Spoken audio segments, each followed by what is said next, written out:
Hello, everybody. Welcome to Mindful Metal Jacket. I am Joe List, and I am so happy that you are here listening. I hope you are subscribed to the podcast and/or subscribed to my YouTube. I hope you're doing both. I hope you're subscribed to the podcast and my YouTube if you're watching. Apologies for my hair.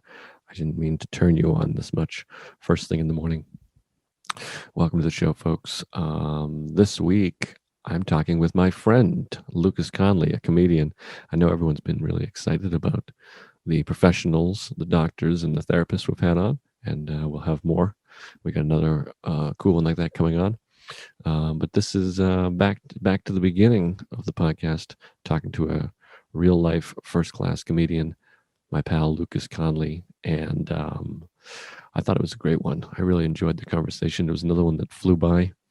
Lucas is a comic who I think was born upstate New York, I believe he said, and then grew up in Wyoming. And he's got a really interesting story.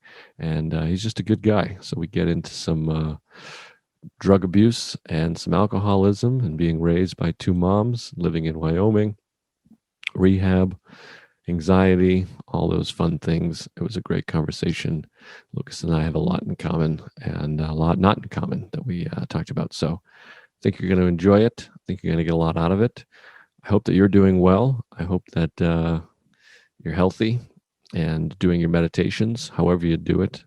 I am a waking up Sam Harris guy. I also listen to the 10% Happier podcast.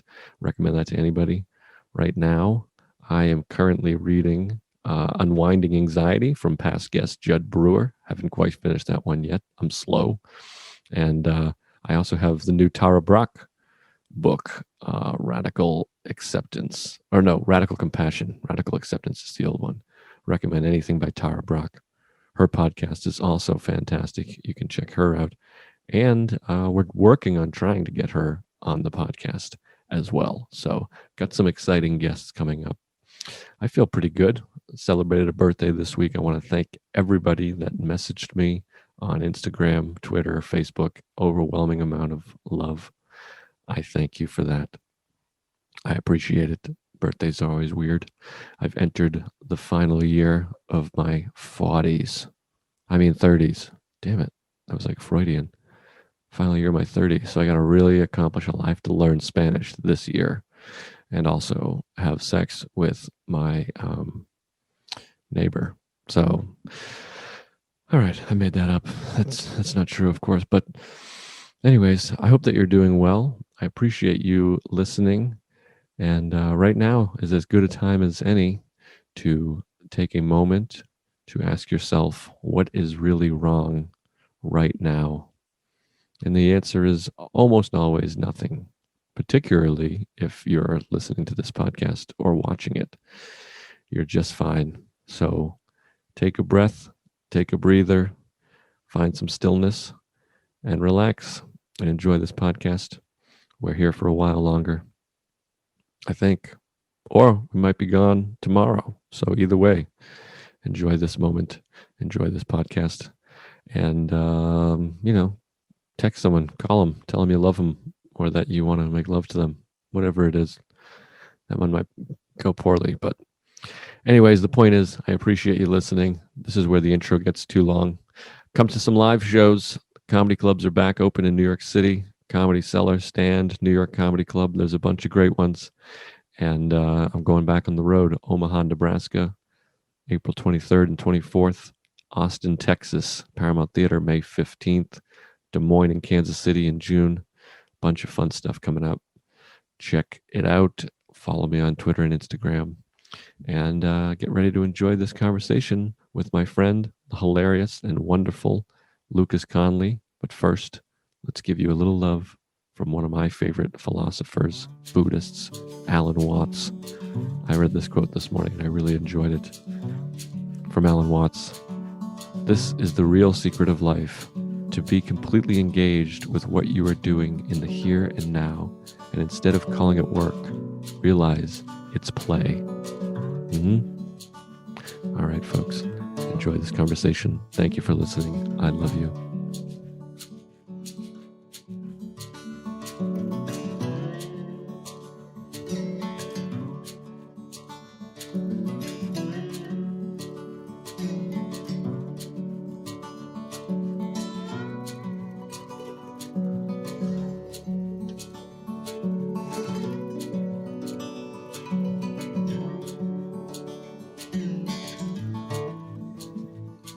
All right, we're here. This is it.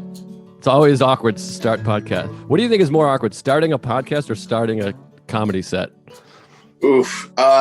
Man, really depends on how the room is. So if the room's bad, you're like, oh God, I have to make this good. All right. It's just, I think Louis did a thing about it in one of his specials about like the first thing you always say on stage is always just so bizarre because you're like, okay, hello. Oh yeah, exactly. Huh? It's really bizarre. I did a show last night at the Fat Black Pussycat, and they have, it's all like optics, but they have like a plastic or whatever, like a glass or a plastic, I guess, whatever, like wall between the stage and the audience as like a COVID protection, which to me is just silly. It's like everybody's taking the risk to be in there. I mean, it just feels like optics, but you can fully see your reflection. Like you're just it's like performing in front of a mirror, and you can see people in the audience, and it's just you. And then there's this weird disconnect. So you're just like eating shit, and then you can't even see the audience. You're just looking at yourself. It's just horrendous. There was an improv that had a TV, and you could see yourself in one of the TVs, and you could just be like, "Wow, I really do that clenching hand motion when I don't feel good."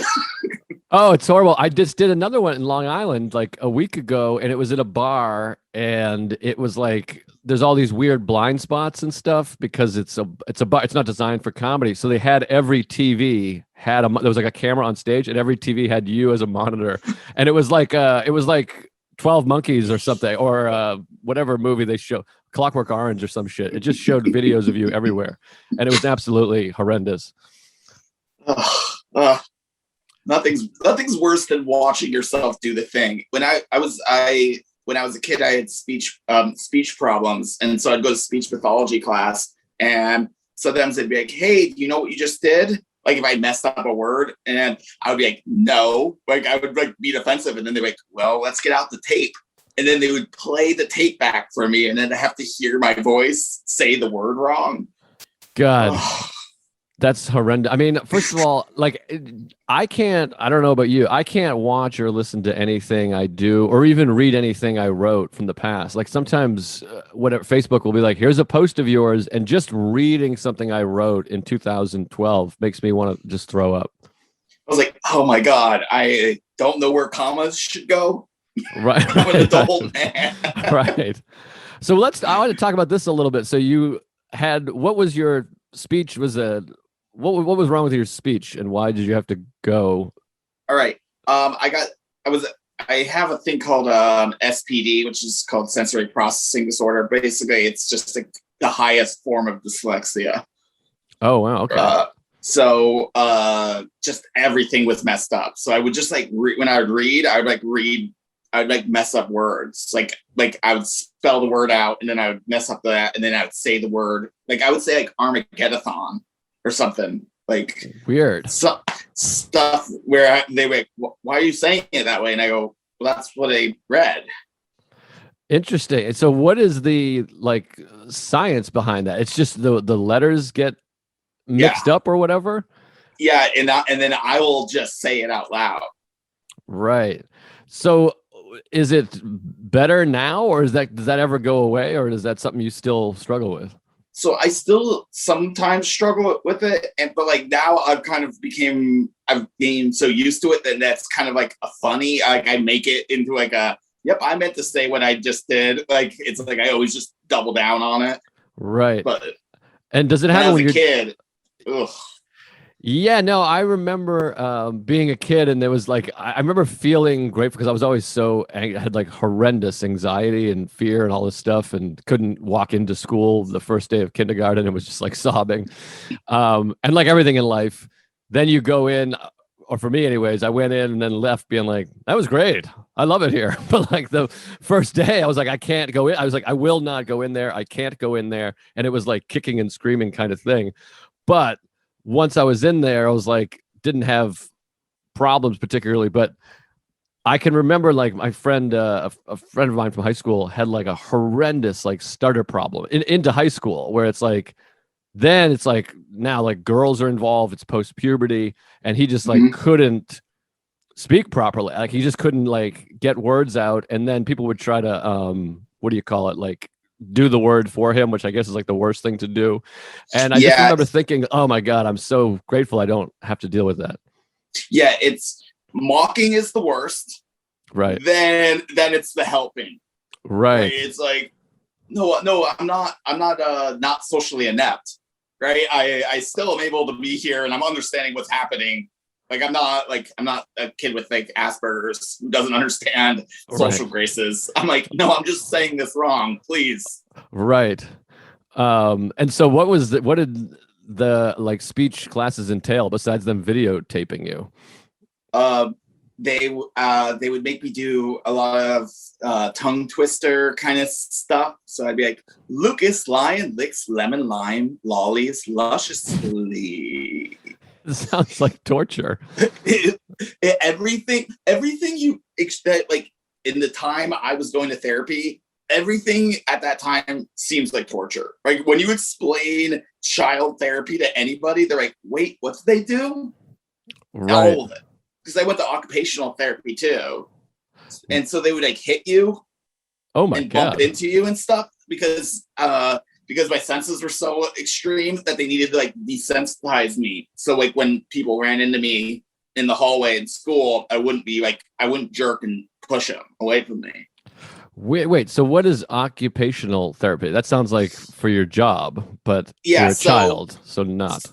but it's for your like how your operational functions, like how you like so they would like it's like where I learned how to cut scissors, like use scissors and stuff and like get comfortable holding things. Wow. And what age is this? How old are you? I started going to occupational therapy at 3 or 4. Wow. Interesting. So, And I was going to therapy almost every day till I was 12. Like almost every day. damn. I mean, I assume this must have caused some amount of anxiety. I always just want to talk about anxiety and depression because that's what I can relate to. So Yep. I imagine that led to that at some point or almost Oh, immediately. this is the thing. It made me stop caring about kids' opinions and only caring about adults' opinions, which is Interesting. makes you kind of insane, right? Right, Because right. in school, like a lot of like people are like, well, they're making fun of me, and I go, I don't really care because the teacher's not mad at me right now. Right. Interesting. And then when I hit 12, it was like all of a sudden I was not many people would know I was like learning disabled then. Like I was just like, you could bump into me, I could speak, most of the time I wouldn't mess up my speech pattern. So then I was like just a normal kid again. Right. But so you're going to did you go to public school or a private school? I went to a Montessori prep school, and then at 12 I went to General Pop High School. Gotcha. And where did you grow up? Laramie, Wyoming. Wow. I think I've heard you say that once recently somewhere, and I was like, I didn't know you were from Wyoming. For some Oh reason, boy, I think howdy. of you as like a New Yorker. I don't know why. I guess because I met you here and I've known you here. I think of you as like a Brooklyn kid for some reason. Well, my moms are New Yorkers, Oh so they wow. they have strong New York accents, like the coffee, and all the like stereotype, like Buffalo. They're from Buffalo and Albany. Wow. Okay, so this is so interesting. So this is another thing. So you grew up with two moms and you were Yes, born and raised in Wyoming? I was born in Buffalo. My mom was finishing her master's, so she like at like a very like maybe 1 or 2, she gets her doctorate in sociology of law. So she's a lawyer who is who teaches law, Okay. and then she got a tenure track at the University of Wyoming. So we moved there when I was 5 or 6. And at this point, she's with your other mom, or did she meet her in Yes. Wyoming? Yeah. Okay. So yeah, I'm one of the OG first in this country with 2 openly gay parents raising you from birth. Wow. And then Wyoming feels, I mean, that feels like Brokeback Mountain to me. I mean, like Oh how, yeah. I mean, how accepted were they? I mean, that's more their story than your story, I guess, but I assume you've talked to them about it at some point. Like, how accepted were they in Wyoming in the 1980s? Well, uh, luckily she was a professor, so at least she was in an academia world where people are a little more tolerant Sure. than the general population of Wyoming. Laramie is also right next to Colorado, so Okay. it's actually kind of closer to Fort Collins than it is to any other bigger Wyoming city. Got it. Um, Boy, that is so fascinating because, first of all, I think you're the only person I know that grew up with parents like that. I mean, like I don't know anybody else that grew up with gay parents. Yeah. Tyler Fisher's dad came out gay when he was 15 or 17 or something. And like he was a teenager. Oh, wow. I didn't realize that. So there are like some people that like it happened to them later on, but not from birth. Like they didn't have to deal with the society. There was no books yet. There was no like Heather Has Two Mommies books Right. yet. There was none of it. So when is the earliest you sort of realized, oh, my parents are a little bit different? And did you learn that? Did your parents address that before anybody else did? Or did you learn it by kids going, hey, what's going on here? Or did you on your own go, hey, this is a little different? So I didn't think it was weird. I for a very long time, though I'm sure my moms were doing a lot of being like, people might be mean to you about us. That's their thing, not your thing. That's not you. Right. And they kept on doing that when I was a kid. But the first time I remember it, there was this kid named Cass, and his parents wouldn't let me come over to play. Wow. So that was the first time I remember being like, oh, this is a thing that people do not like. Right. It's, I laugh. I mean, I always laugh. And to me, it sounds, especially this day and age, saying it out loud sounds so horrible, but like any kind of like bigotry and racism, like overt bigotry and racism is funny to me because the people are like, they're morons, and that's kind of funny to have people be really stupid. The idea of people being like, I don't want that kid over here. I mean, my reaction is to laugh, and maybe that's coming from a place of privilege, but it's really funny to me to be like, that kid can't come over here because he has two moms, something that he can't control. Right. Also, the thing was, it was like, I don't know if it could have just been me, right? I could have just been too weird. Like, but like in my mind, I was just like, I remember not being allowed to come over. And it was like, it had to be because of my mom's. Like, I thought that. Like, I don't even know if that's a true statement. Like, I just knew to my heart that it wasn't because of me. Right. That's hilarious. If they're like, no, we have no problem with his parents. He's just, he reads weird. We don't care for the way he reads. But so, and when like you had like events or whatever and your two mothers showed up, did the other kids ever like tease you or make fun of you, or did it just kind of? Yeah. So like I think that's where kind of all my comedy started, right? Is that I would hear somebody say something funny and then I would take it. Right. You'd say something mean about my mom's. Now that's my joke. Right. Interesting. Yeah. So I mean, be like, your mom's so fat, and I'd be like, which one? Right? Quick. I got this. You know? Right. Boy, that is like so interesting to me to be in. I mean, it sounds like a movie to be in Wyoming with two moms in schools, the whole thing. But and are your moms still together? So my mom separated when I was 7, and then they got new partners.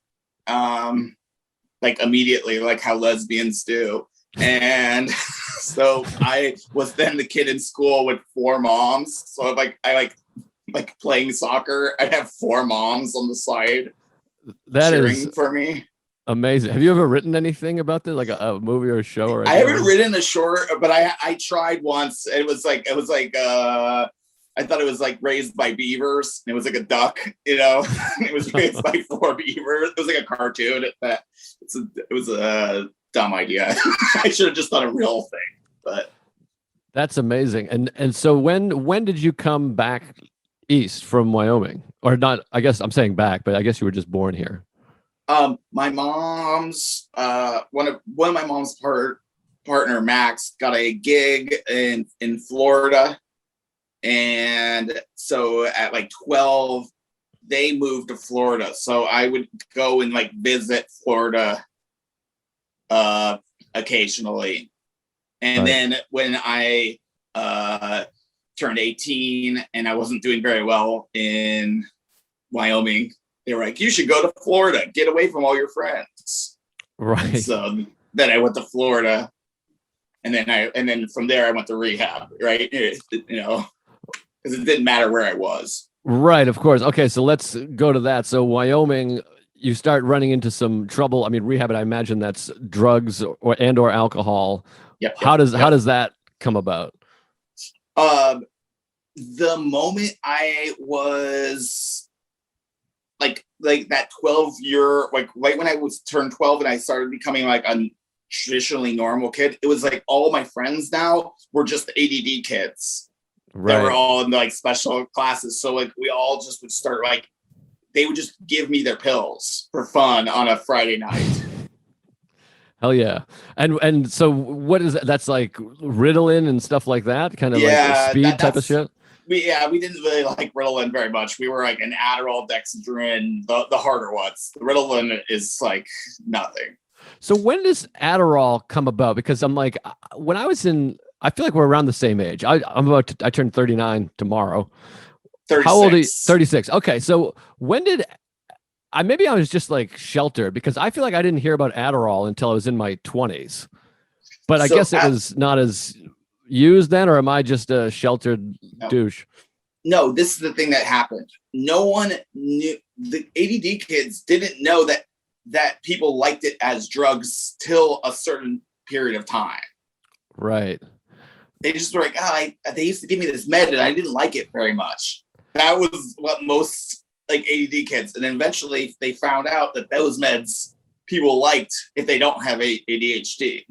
Yeah, isn't that interesting? It's interesting thing about drugs is like all these drugs. I mean, I'm saying some obvious stuff here, I guess, but all these drugs serve purposes. But if you take them when you don't need it, like I used to take painkiller like Vicodin, and it's unbelievable. Like if you're not dealing with pain, if you have pain and you take a Vicodin, it kills the pain. It's a painkiller. Yeah. But if you feel pretty good, obviously not emotionally, you're not feeling great, but physically, if you feel good and you take a painkiller, you're like, this is unbelievable. I mean, this is fantastic. And same with what's the sleep Ambien. Like if you take Oh Ambien yeah. and try to stay awake, you're like, this is fucking great.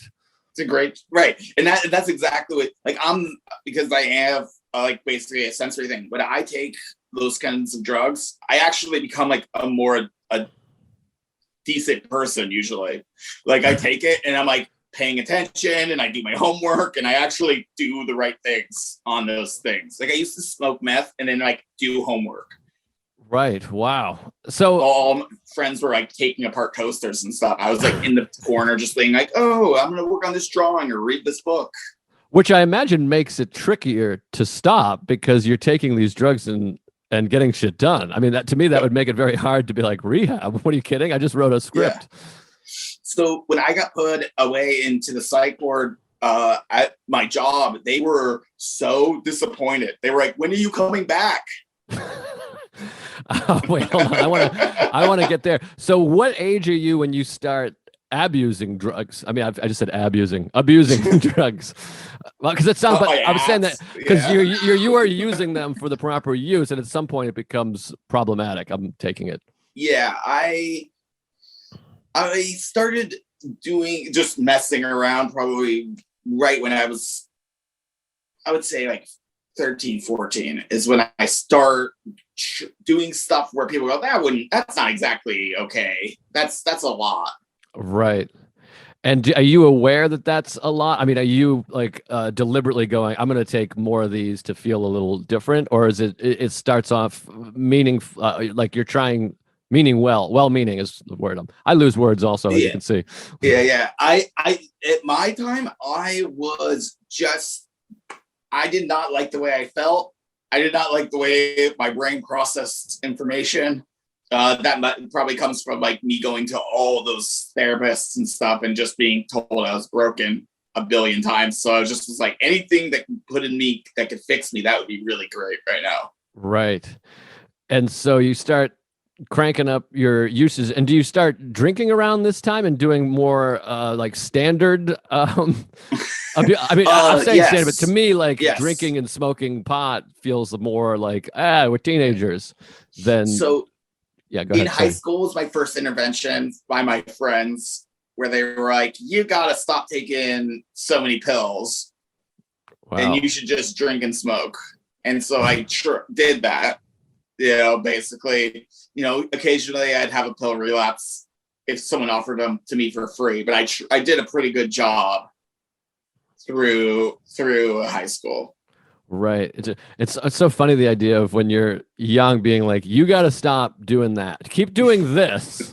But I mean, those are like that like teenager problem solving. This is still Yes. good. Still fucking do Yeah, this crazy shit, but that's too much.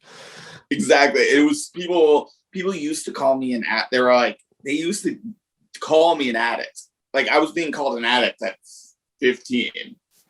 I mean, is there any part of you that's like that had like street cred for that? Where you kind of like, yeah, that's right. I mean, Oh, this is my new identity. oh, I 100%.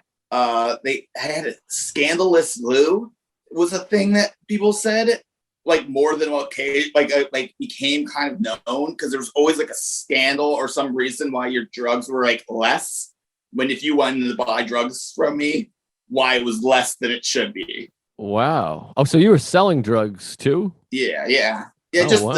the get more drugs. Right. And this is all as a teenager. This is so interesting to me because as a teenager, I was like, I was cool. Like people liked me and I was like an athlete, but I wasn't like selling drugs, doing drugs cool. I mean, this is like, you're no joke. Oh, I was but like again, I was like, yeah, I'm cool to you, but I want to be cool to the adults.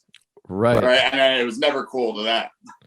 Right. I mean, that is fascinating. It's interesting too, because I'm like, I remember having like really wanting always adults, and still to this day, wanting older people to like me. That's who I was most concerned with. And throughout my life, now I'm just doing my own therapy.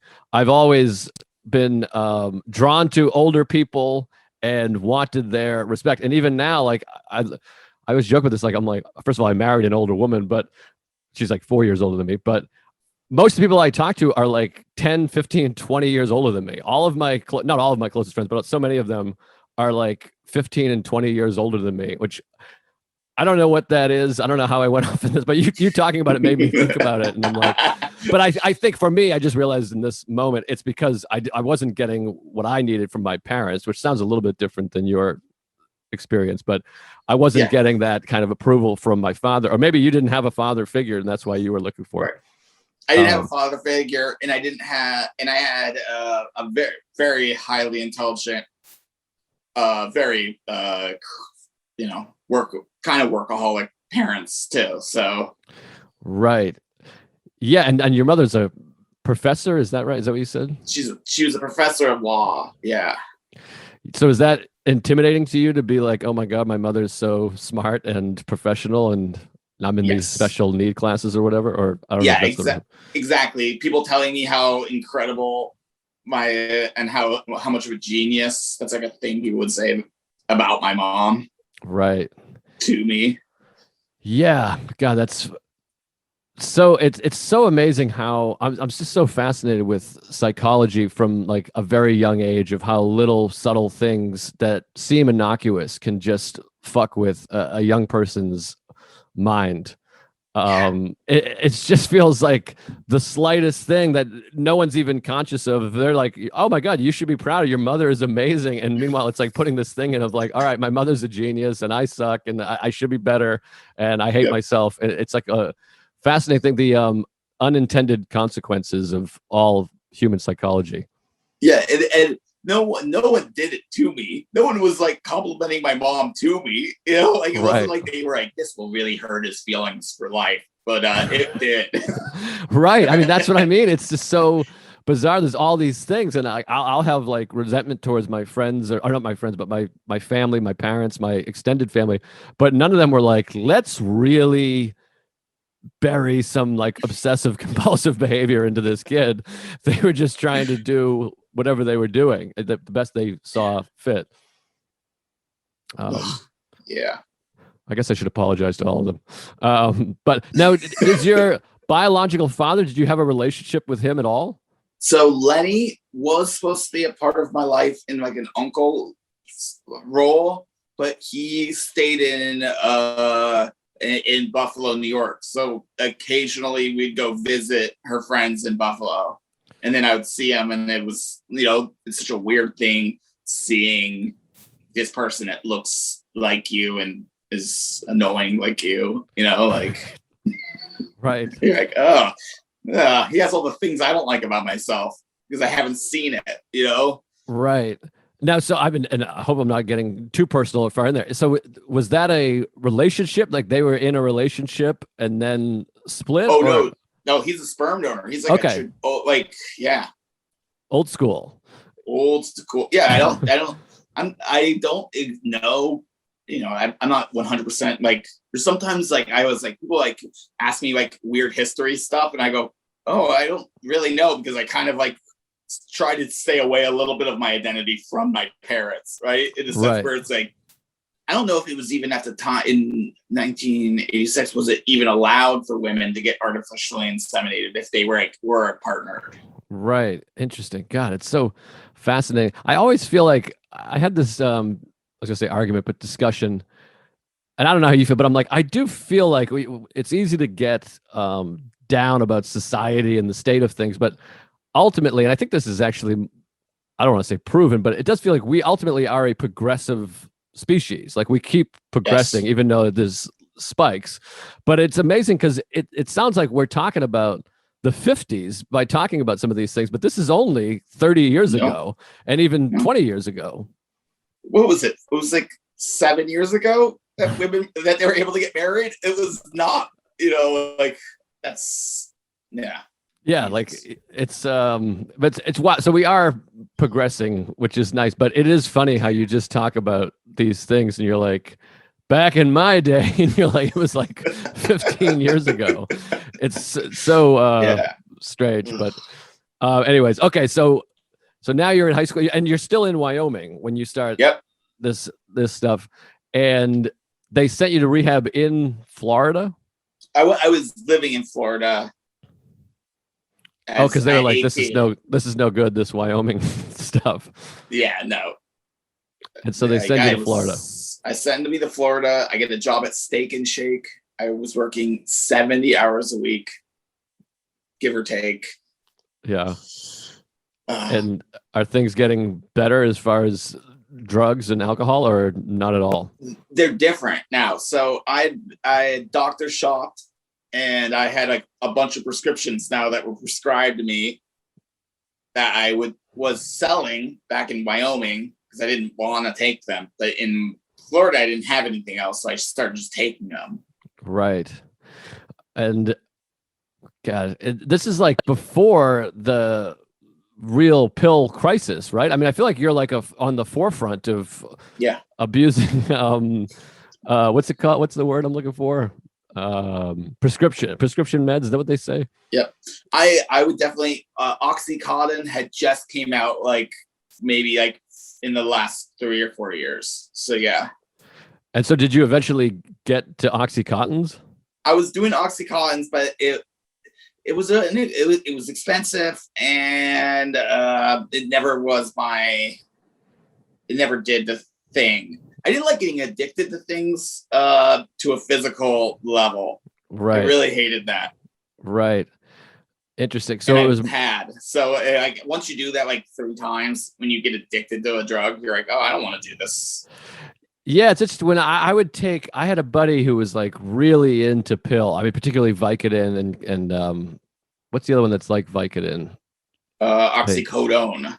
Yes. Which would be Percocet. Right, Percocets. Yeah, that's what it was. Yeah, he was into those. He would always have those, and I always was in my mind, I was like, I can't have a source. I don't want to be a guy that is getting them. But when I hung out with him, I was like, sweet, I got a gig with this guy. I'll be able to get some of those. And it's funny because, I was always so afraid of everything, eating certain foods or going certain places or meeting people. But then you had this one guy and he seemed to be functioning okay. And he's like, here, take one of these and it's fun. And I was like, all right.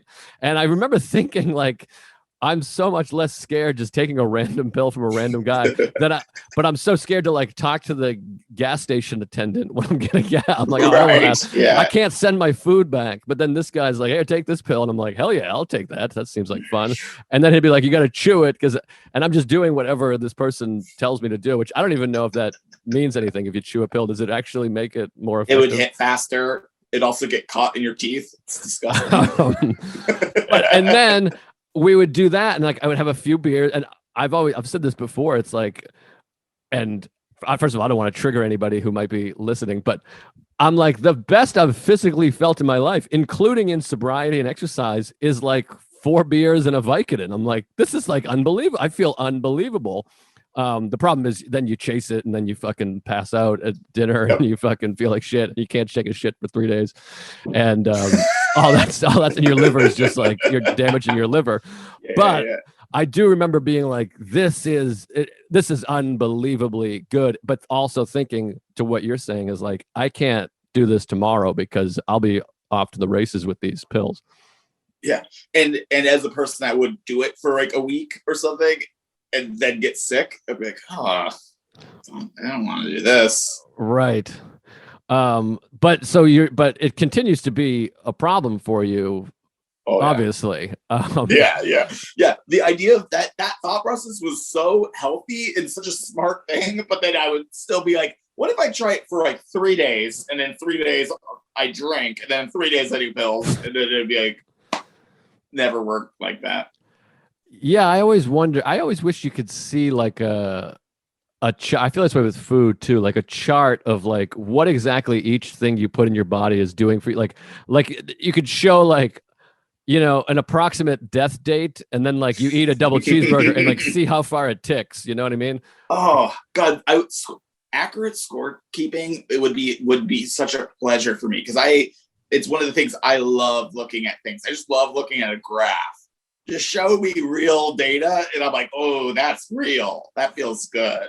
I think about that all the time. Like anytime I'll eat, I've gotten better about eating fast food, but like I did a gig Saturday, and so much of this is like Pavlovian, like I did a gig with Greg Stone. We drove to Connecticut. We do the show. We're driving back, and it's like those golden arches. You're on the highway. You just did a show, so you get like dopamines, and you're like, let's fucking get McDonald's. And it's interesting because I've been sober for a while, and you're a sober guy, but you still see how that mindset works because I've had experiences where I'm like, I'm off fast food. I can't eat fast food. It's so bad. I'm trying to feel good.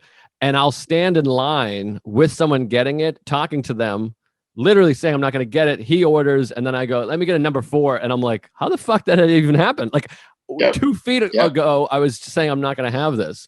So it gives you that window. And that's McDonald's to me. I'm like, I see it. I'm like, fuck it. And everything leaves my brain. Anyways, I always want to see the graph that's like, you just took 3 hours off your life by eating that double quarter pounder. Yeah, I always say when people are like, I don't know if I have an addiction problem, I go, well, why don't you just try doing like a low carb diet for a week and then try eating some sugar on the end of that week. See what you do, because you will just be like you'll just be like forcing it into your body. You're like, whoa, okay, never mind. I always am addicted. I tried to do a joke for a while, and I'll still do it every once in a while about people have said this about McDonald's. They're like, dude, if you just quit for like 30 days or whatever, 2 weeks, and then you have it again, your body will like reject it. You won't even want it. And I've literally tried that, being like, oh, interesting. And then I'm like, what are you, insane? Like, I eat it, my body's like, fucking yes. Yeah, Thank exactly. God it's back. Like, your body's not rejecting McDonald's. I'm like, that theory sucks. Oh, no, you might. The one I noticed once where I did no soda for a year, and then I tried a Dr. Pepper, and it was one of the most sweetest, grossest tasting things. And I love Dr. Pepper. I used to love it, and I was like, I don't know how I did this. Interesting, because I haven't had a soda. I quit soda like 2 years ago now, which is one of like the proudest accomplishments in my life. And I always talk about this because I quit drinking alcohol, but as you know, as everyone knows, like drinking alcohol, there's repercussions. I mean, like I'm like, oh my God, I texted my ex, I fucking smashed somebody's window, I threw Yep. up, I feel like shit. But with soda, you're never gonna like drink a Coke and then, call your mother and be like, you don't love me or whatever, you know what I mean? So, but Yeah. I know it's rotting my teeth, and I started having a acid reflux problem, and they're like, soda is one of the worst things. So I just like quit cold turkey, and I still struggle. Like it's summertime, or I was in Texas, and we're eating like barbecue, like salty barbecue, and I'm like, a Coke with crushed ice would just I'd kill for that. But I'm like, no, I got to stay off, because if I do, I'll go crazy again. But maybe if I tried it, it'd be all sugary and stuff. But now I don't want to try. It's like I don't want to start my Coca-Cola day count again. I'm like, oh, I don't want to be 2 days off. I'm 2 years off of soda, but it's hard. Yeah. Um, anyways, I went off on a what do you call it, tangent there. What the hell? Oh yeah, so now you're in Florida, Yep. and Yep. at what point are you like, okay, I really have to stop this now? Or you started to get in some legal trouble, is that right? So I had been arrested twice. I was gonna have to fly back to take care of. I got arrested with for 0.01 micrograms of weed. So Jesus. I had sass mouth a cop that they searched my dorm room as hard as they possibly could. Wow. Like everything. They like went through every single thing in my dorm room until they found a broken pipe that I had cleaned, and they were like looking at this thing and they were like, "Oh, there's a little speck." Oh wow. So they wanted you. Oh yeah. Because I kept on being like, there isn't anything here. And they would open stuff and I go, and there's nothing in there. Wow. All right. So they arrest you for that? And they arrest me for that. Yeah. And did you have to spend like a night in jail, or were you out pretty quickly? I had to go into jail, and I had to call my moms, and I told them why. And they were obviously infuriated Wow. because it was like, wait, you got arrested for what? Were they furious with you or that the cops? Well, they just assumed I had done. There was a reason the cops came. Right. Yeah, well, because sometimes you have those parents, you don't know, like there's the parents that are like, fuck the police for fucking with my kid. You should go do something better. Go find a rapist. You're assholes. But then there's parents that are like, I'm so sorry for my son. He's a piece of shit. Well, and that was the problem, is like I'd already messed up. I'd already like caused so many problems with my drug use that they were like, yeah, you definitely deserve the cops to get called on you. Right. And so did they sent you to rehab? Then I did a location cure, which was going to Florida. Sure. And then I got put into a psych ward because I threatened to kill myself. Nice. Because I thought that would get me what I wanted, and it turns out it got them what they wanted, which was me out of their hair for a little bit. Right. And what was the psych ward like? I had Chloe LeBranch was on it. She talked about being in a psych ward, and it's different. When I'm such a huge fan of One Flew Over the Cuckoo's Nest, and I just think of I think most people when they think of psych ward, they think of 12 Monkeys, second 12 Monkeys reference, and 12 Monkeys and Cuckoo's Nest, where everything's white and there's padded walls and you're in a straitjacket and people are, I think of Brad Pitt and 12 Monkeys, but what did that look like? All right, so there's different floors, and this is a common thing. So there's the first floor, which is the kind of actually the one where you think from the movies. That's the one where you get strapped down, and and there's a padded walls, and it feels exactly like what you imagine a movie is. And then there's the second floor, and that's just kind of like a hospital, but then the front doors are locked. Right. So how long are you there for? And giving you meds, or is it like they're Yeah. teaching you things, or they're just kind of letting you be in there to cool down?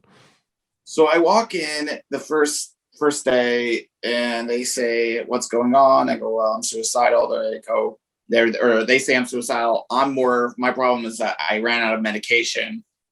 Right.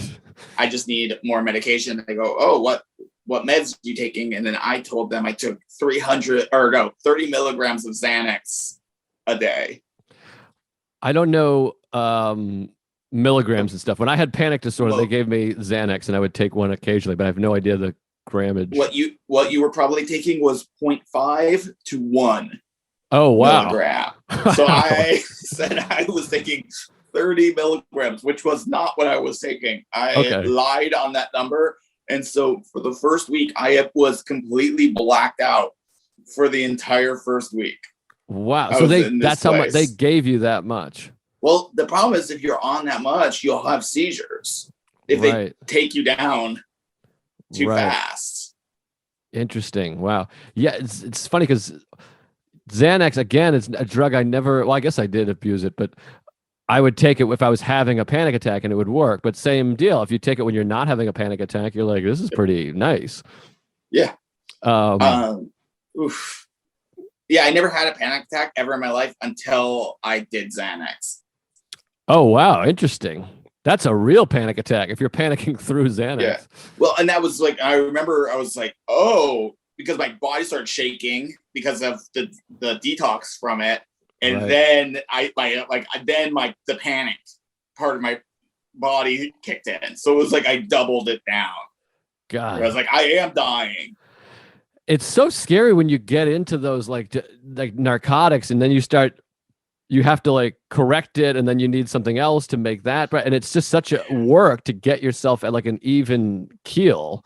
And sometimes when you hear about this or talk about this, you're like, it is like a fucking miracle that people ever get out of that loop. Yeah, and it was a full-time job. Like it was like a really like a dead-end job. Like I could not stop the work Right. at all times.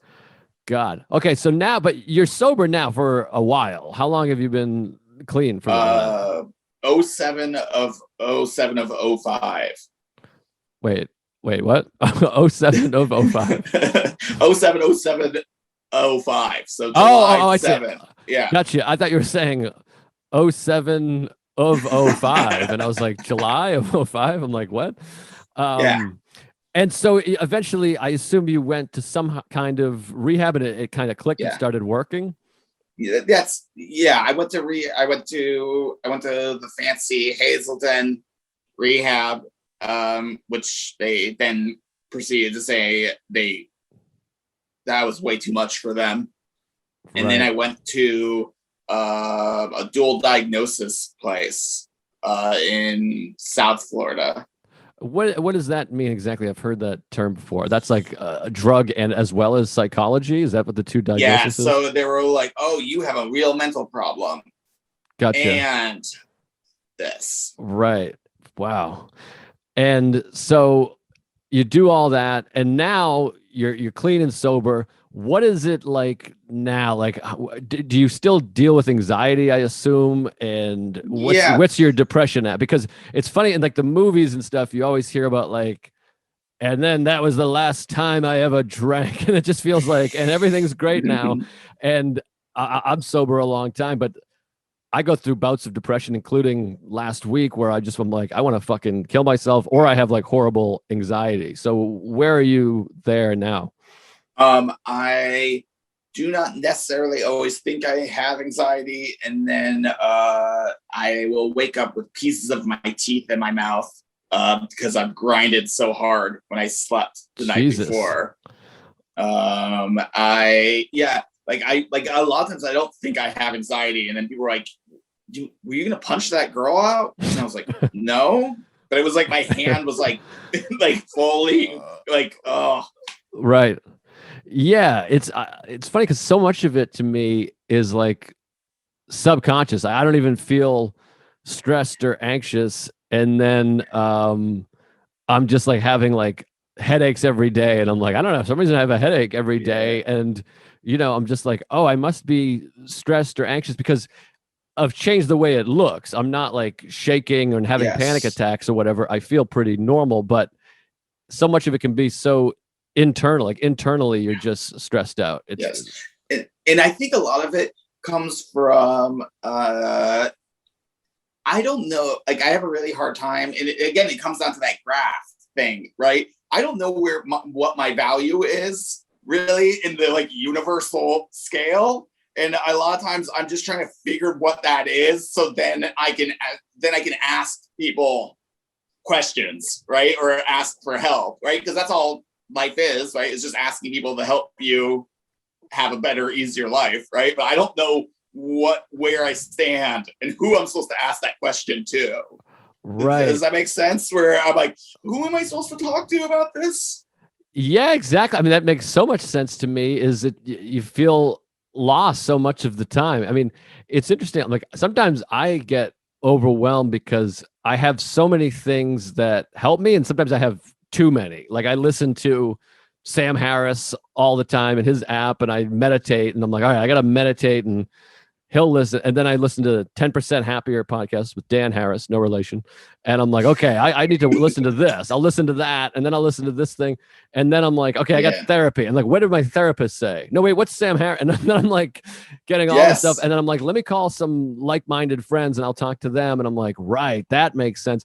But I actually get overwhelmed with what I perceive as solution.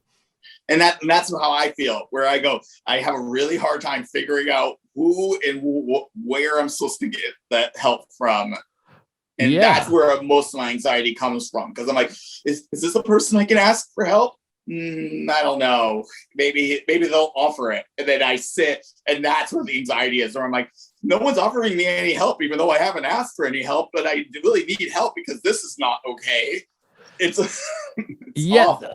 That's a tricky thing to me because there's so often where you're like, I'm not getting what I need from this, but I'm not also saying what I need. I'm just like, I call, whoever, and I'm like, yeah, I'm really just depressed. And they're like, that sucks. And I'm like, why aren't you offering me something? And then you're like, what I should call and be like, I need you to tell me this right now, please, and mean it. Right. Yeah.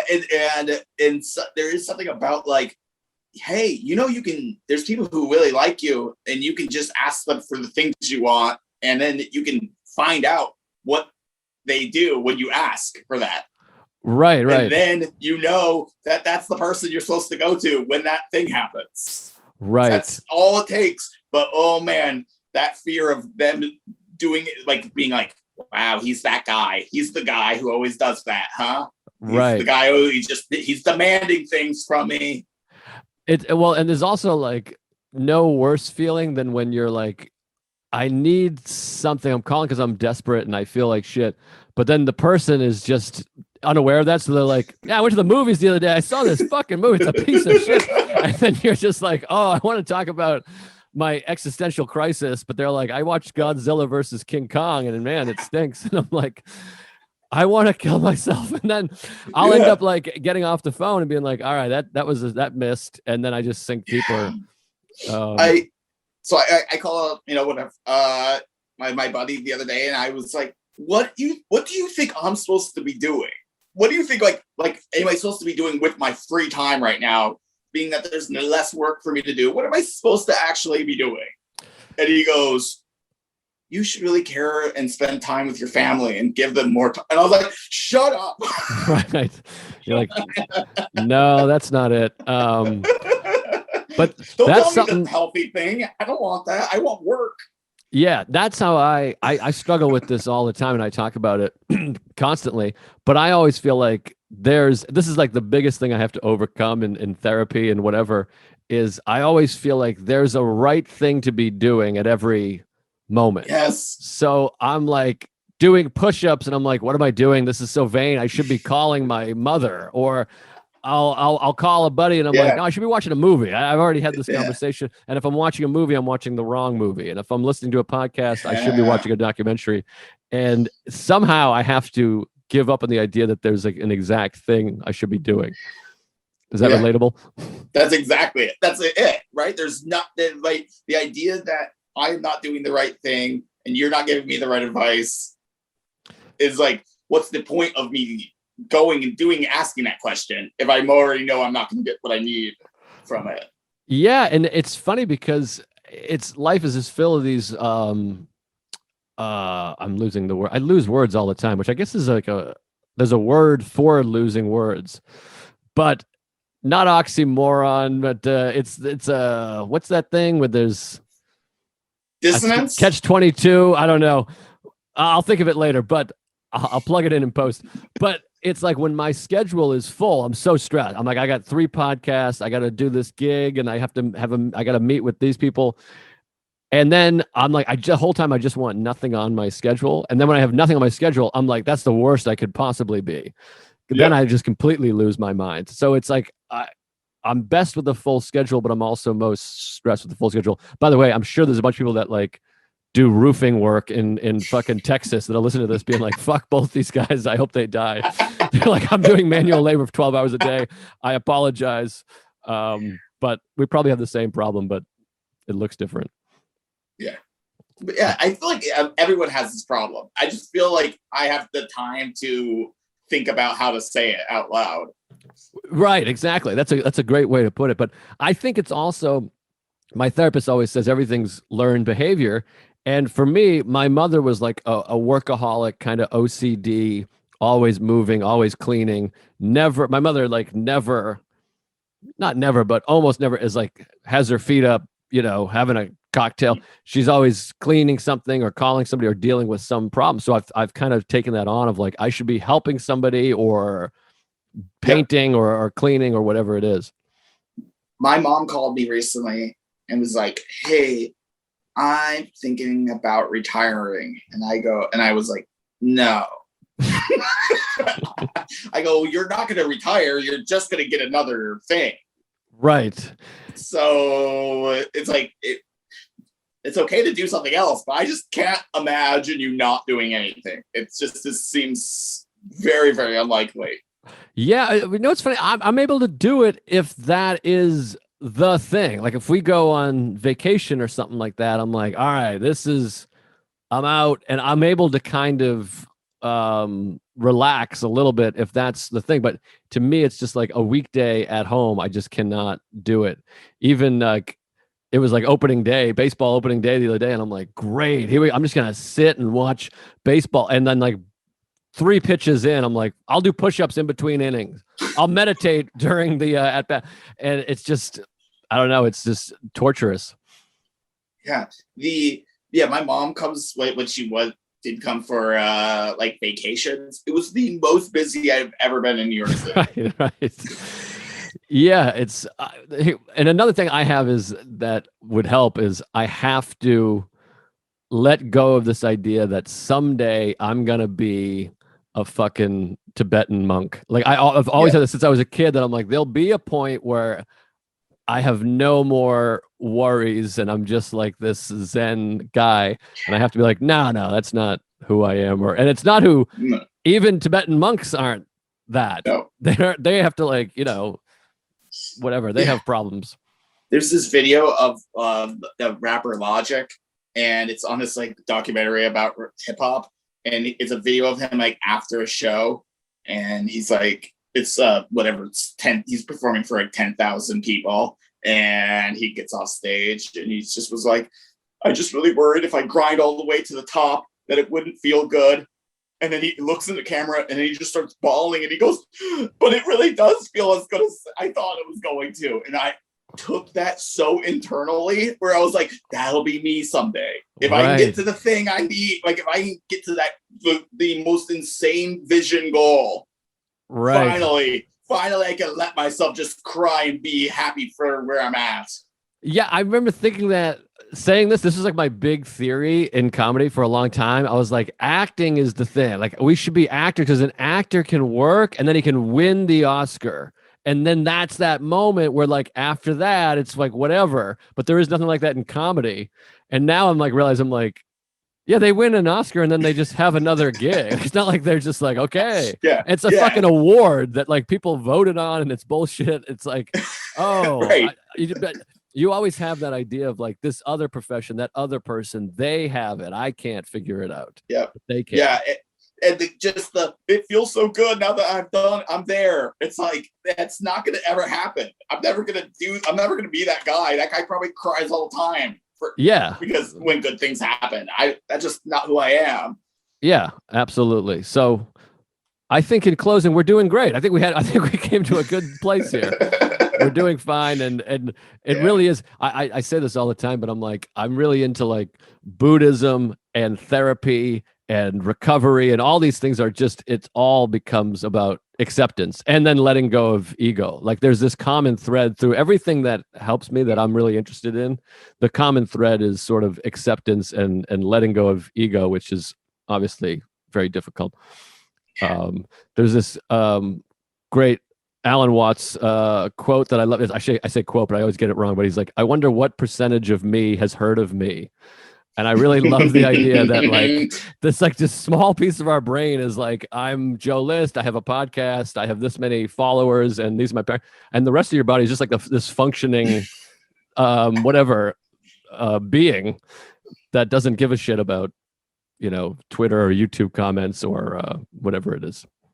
Yeah, and I think the thing I think about is just it's like, no, at the end of the day, you're going to be dead, and it's all just about the body of work you put out. And so stop thinking it's like your art. You can't decipher your art until 100 years passed when you're dead. Right. So we shouldn't worry about any of this. Who cares? There's so many times where I'm reading some Buddhist book or listening, and they're like, worry doesn't make any sense. And I'm like, yeah. And for like a minute, not even a minute, like 10 seconds, I'm like, this makes perfect sense. I feel amazing. And then, your brain is like, man, you had a hot dog yesterday. That probably has cancer. And you're like, fuck. But anyways, Lucas, this was great, man. I really appreciate it. Anything you wanted to add or say that we didn't get to? No, this was a good combo. Yeah, I agree. Where can people find you? Plug your shit here. At Lovable Lucas on Twitter, and at Lovable Lucas 1. That motherfucker Lovable Lucas at Lovable Lucas on Instagram won't give it to me. I fucking hate it. Son of a bitch. All right, check it out. And then, do you have a podcast? Are you a comedian with no podcast? I'm one of the comedians I had a podcast and we just split up. So now I'm in the stage of having to figure out my solo podcast. Wow, you are really in the minority here. I'm really so sad about it. I'm going to be honest. It was a really good one, and I can't believe it's over. So, wow, all right. That's happening a lot right now. Sarah just ended her Vag podcast, and there's another kind of biggish. There's like 3 podcasts that I know of friends of mine that just ended their podcast. So, I think it's just that everybody had a lot of time to reflect. You know, and they were just. It's weird. Yeah, I might start trying to go to every other week because I got too many right now. But anyways, this was great. We'll figure it out. But this was awesome. Lucas, thanks, man. I really enjoyed the hell out of this. And I'm sure people got a lot out of it. So thanks for being here, man. Thanks. Mindful Metal Jacket is hosted by comedian Joe List. Produced by Joe List. Edited by Matt Kleinschmidt. Executive producers Robert Kelly and Matt Kleinschmidt for the Laugh Button Podcast.